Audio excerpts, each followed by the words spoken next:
Madalas nating katanungan, kung tayo po ay mag-a-avail ng house and lot, ay kung gaano ba katagal na makalipat. Well, yan po ang ating pag-uusapan sa video na ito. Tapusin mo ang video na ito para malaman mo ang timeline ng paglipat depende sa na-avail mong housing.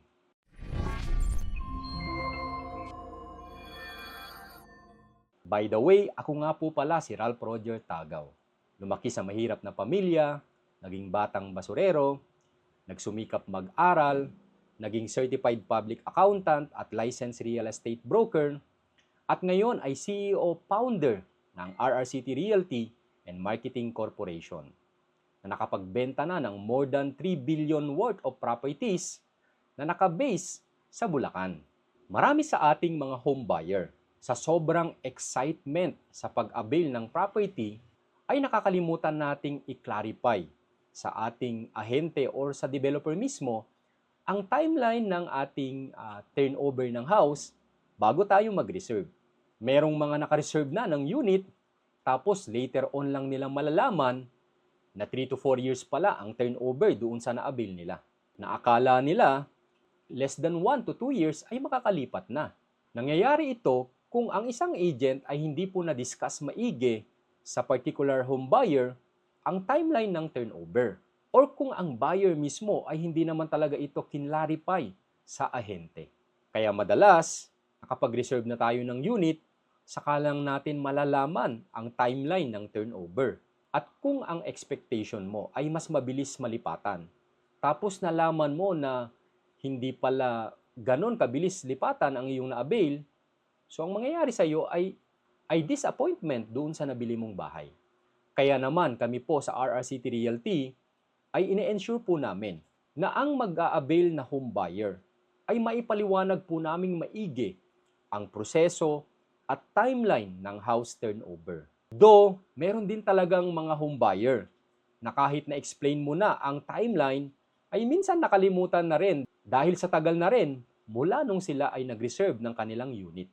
Ganun pa man ay palagi pa rin po nating pinapaalala sa ating mga videos, ang timeline ng house turnover depende po sa na-avail po nating housing project. Kaya naman, halos lahat naman po ng ating mga home buyer ay aware doon po sa timeline ng house turnover. Well, pag-usapan na po natin kung paano ba dinidetermine ang timeline ng house turnover. Meron po kasing various factors na kinukonsider regarding po sa timeline ng turnover. At ito po ang mga basic factors para po sa ating timeline ng house turnover. Number 1, house construction status. Atin bang na-avail na housing project ay pre-selling status pa lamang. Ano ba ang pre-selling status? Pag sinabi po nating pre-selling status, ang housing project ay damuhan pa lamang. Maglaland development pa ang developer doon sa particular housing project. Meaning to say, medyo matagal-tagal pa ang house construction. At kung ganon, ay mas mahaba ang ating timeline for house turnover. Meron din yung house construction status na ongoing construction. Meaning to say, medyo matagal na nung na-launch ang project, nakapag-land development na, at ngayon ay nasa phase na ang developer na kung saan ay nagko-construct na ng mga housing unit. Usually kapag ganito, ay mas maiksi ang down payment term kasi po mas mabilis nang makonstruct ang bahay. At pangatlong type ng house construction status ay yung mga constructed units or tinatawag din natin na ready for occupancy units. Meaning to say, nagawa na po yung mga bahay. Usually, makaka-avail tayo ng mga ready for occupancy units kung meron pong mga nag-cancel doon sa mga previous home buyer. Kasi po usually sa selling, damuhan pa lang o pre-selling status pa lang ay naso-sold out na ang particular housing project. Kaya naman kung meron kayong matsyempuhan na constructed na ang unit, usually po yan ay galing sa mga canceled or reopen units. Kaya naman, nakaka-apekto po sa timeline ng house turnover ang status po ng housing project. Kung pre-selling ito, ongoing construction, or mga constructed na ang units. May mga developer na tuloy-tuloy ang construction mula nung na-launch ang project. Meron din namang mga developer na hinihintay na matapos ang down payment bago sila mag-construct ng unit. Kaya po nagba-vary ang timeline ng house construction depende po sa particular housing project at housing developer. Pangalawa pong kinukonsider sa timeline ng house turnover ay ang full payment ng down payment. Pupwede pong nakatayo na ang bahay or pupwedeng ready na to process ang bahay. Pero hanggat di ka pa fully paid, hindi pa po ipaprocess ang iyong housing loan sa ibang particular housing developer. Bagamat may mga developer na as long na constructed na ang unit at okay na to process, ay pwede po nilang i-process ang housing loan kahit po hindi ka pa fully paid sa down payment. Ang disadvantage lang kapag ganon, ay pwedeng magsabay po ang monthly po ninyo sa down payment at monthly na po ninyo sa housing loan. Medyo mas mabigat lang po kasi magdodoble na ang inyong babayaran kung ganun po ang nai-avail ninyo sa particular housing developer. Mas mabilis ang house turnover, yun nga lang po, magsasabay po ang monthly sa down at monthly sa loan. Pangatlong consideration sa timeline ng house turnover ay ang compliance sa documentations ng isang developer. Note po na ang particular housing project ay ini-individual po ang mga title. Dahil po yan ay galing sa master title, dinodocument po yan ng developer pagdating po sa compliance sa munisipyo, sa Registry of Deeds at sa BIR. Pagdating po sa mga individual title. Kaya po dyan nagtatagal sa compliance ng documentation na nakaka-impact po ng timeline ng turnover. Dahil hindi magpa-process ng housing loan ang particular developer hanggat hindi po nako-comply ang mga documentations. Kaya ang tanong, kailan ba matatapos ng developer ang compliance sa documentations ng property? Bagamat merong mga developer na bago pa lang sila mag-launch ng project, ay talaga namang inaayos na nila ang title documentations. Kaya may mga developer din talaga na mas mabilis ang kanilang house turnover. Pang-apat na consideration po natin sa timeline ng house turnover ay ang compliance ng requirements. Pupwedeng constructed na ang bahay na inavail mo. Pupwedeng fully paid ka na sa down. Pupwedeng ready na to process dahil nakakomply na ang developer sa title documentations. Pero ikaw na home buyer ay hindi pa po nakaka-comply ng requirements, so makaka-impact po yon sa timeline ng house turnover. Dahil hindi po mag-move ang processing ng inyong housing loan hanggat hindi po kumpleto ang inyong pong requirements. So yan po ang apat na basic main considerations bago po i-process ang ating housing loan na determining factor para po sa house turnover. Note na sa lahat po ng aking na-discuss, loan take-out po ang basihan para ikaw ay ma-turnover ang iyong unit. At bago mag-loan take-out ay kailangan po yung apat na nabanggit ko ay ayos na bago po i-process ang ating housing loan. At once na i-process na at na loan take-out po tayo, diyan na po magsisimula ang house turnover. Kaya naman, kailangan po nating i-note na iba-iba po ang timeline ng house turnover ng mga developer.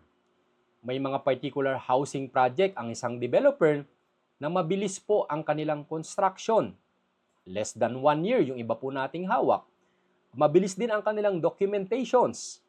Pero karamihan ng developer din na hawak po natin ay medyo tumatagal ng 3 years or 4 years ang timeline ng turnover dahil po minamaximize din nila ang down payment terms. Kasi po mas mahaba ang down payment terms, mas maliit po ang monthly ng home buyer. Madalas kinukonsider kasi ng ating mga developer ang kakayanang magbayad ng particular home buyer. Kaya po mas mahaba ang down payment term, mas maliit po ang monthly down payment, mas kaya po ng home buyer.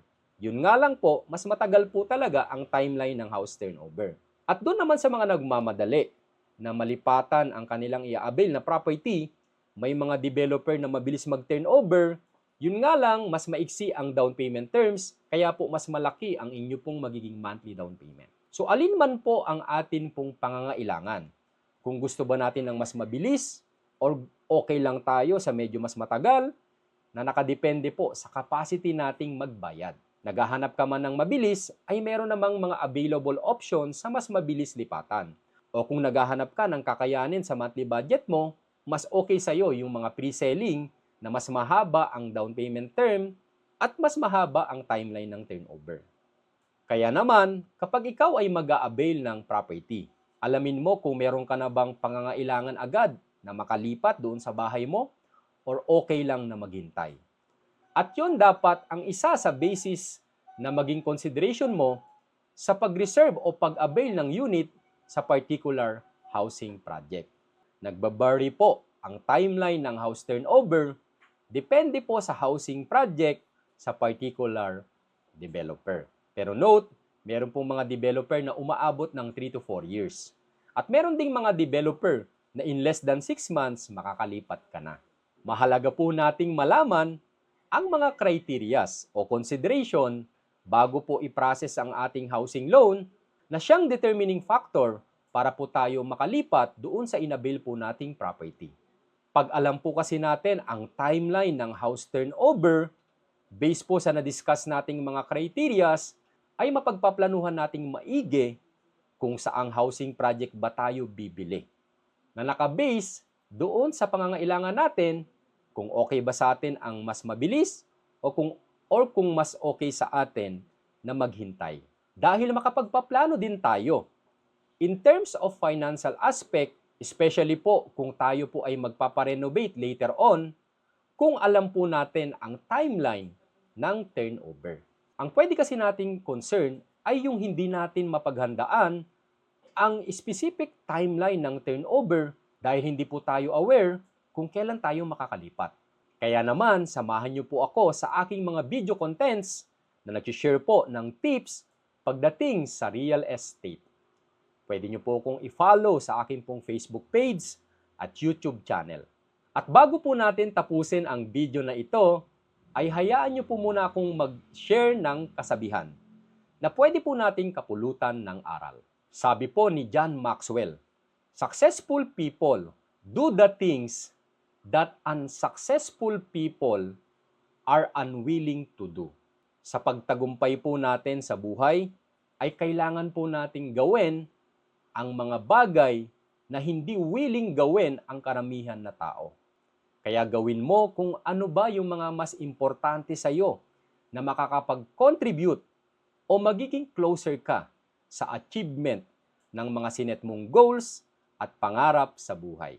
By the way, kung naghahanap po pala kayo ng mga affordable housing project, ay pwede nyo pong i-message ang isa sa mga RRCT Realty agent at tutulungan namin kayong magkaroon ng sariling bahay. At kung naghahanap naman kayo ng pagkakakitaan o extra income, ay pwede nyong i-consider ang pagiging real estate agent. Kung kayo ay at least naka 2 years college, ay pwede na po kayong maging real estate salesperson. I-consider mo ang pag-join sa RRCT Realty. Isa sa best realty na naka-base po dito sa Bulacan. Dahil ang RRCT Realty ay kapartner mo sa pag-abot ng iyong mga pangarap.